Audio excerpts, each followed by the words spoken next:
Il y a l'histoire d'un jeune garçon et d'un parent, d'un père. L'enfant avait toujours été accompagné par sa mère pour aller à l'école. Lorsqu'il arrive le temps de prendre les résultats, c'est toujours sa mère qui l'accompagnait. Son père n'allait pas aux réunions d'école, c'est toujours sa mère qui l'y accompagne. Alors, ce garçon s'est formé une idée, parce que pour lui, le fait que son père ne l'accompagnait jamais à l'école était pour lui l'évidence, sinon la preuve concrète que son père ne l'aimait pas.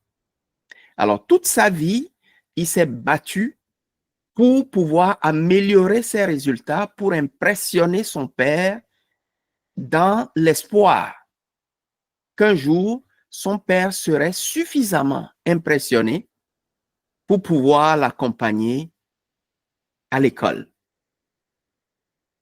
Mais plus il travaillait fort, plus il réussissait mieux, cela ne changeait absolument rien dans l'attitude de son père.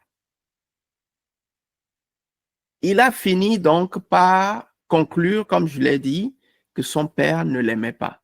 Mais par contre, quelque chose d'autre s'est passé dans sa vie et il a subitement décidé de poser la question à son père pour en savoir un peu plus sur son attitude, qu'il considérait, à n'en plus douter, comme une attitude négative d'un parent qui est absent dans sa vie, quel que soit ce qu'il faisait.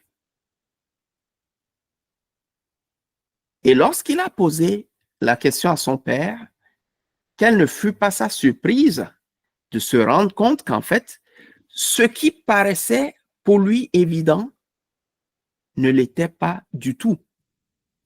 Il a découvert quelque chose d'autre qui se cachait derrière cette apparence qui pour lui était évidente. Son père, lorsqu'il lui a posé la question, mais papa, j'ai l'impression que tu ne m'aimes pas.